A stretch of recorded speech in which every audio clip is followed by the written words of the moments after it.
Hey there folks, watch this video, and here I'm going to be talking about news in the world of Formula 1, which is that Racing Point, the soon-to-be renamed Aston Martin team, are apparently in discussions with Sebastian Vettel for 2021.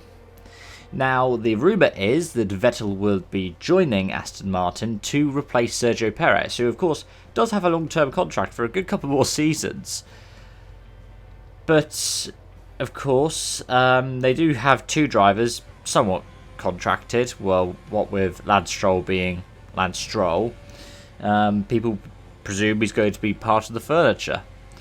So the suggestion is that Checo might be headed out and that Vettel will be the person to replace him. I'll link in the description below an article on motorsport.com talking about this. It's builds that have been documenting any kind of rumours and saying that a deal will be reached soon. But honestly, I don't see why Racing Point, or to be named Aston Martin, would want to drop Perez. Logically, what you'd want to do is drop Stroll. Not because Stroll's a bad driver, like we've actually seen this season, barring the kind of incident with Ricardo, that Stroll can be a competent driver. And he could easily find himself a seat elsewhere on the grid, or he could go over to sports cars and, be in an Aston Martin sports car team. I mean, Aston Martin might try and do that with Checo. But I think trying to get Vettel in there would be a good thing. I mean, my personal preference would be to have Checo and Vettel together. They would be the best combination that Aston Martin could have starting out, because Perez brings in a lot of sponsorship and Vettel's a full-time world champion.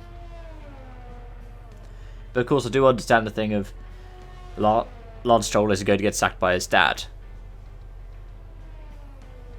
Which, yeah, that's the other thing. You have to remember that Lawrence Stroll does own both Racing Point and his consortium also owns Aston Martin.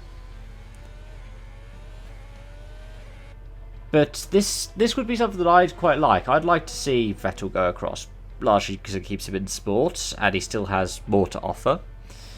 But at the same time, as the motorsport.com article points out, it puts him firmly within Mercedes' programs, so that, well, they're rumoured to be sticking with Bottas and Hamilton for next season, trying to wrap up Bottas' deal as we speak. But so that if one of them does drop out, then Vettel can easily just go in there. And that would be awesome, even if it's just for a season. But let me know your thoughts in the comment section down below, because I might like the idea, but you might not. On that note, thank you so much for watching, and I hope to see you again soon. Bye-bye for now.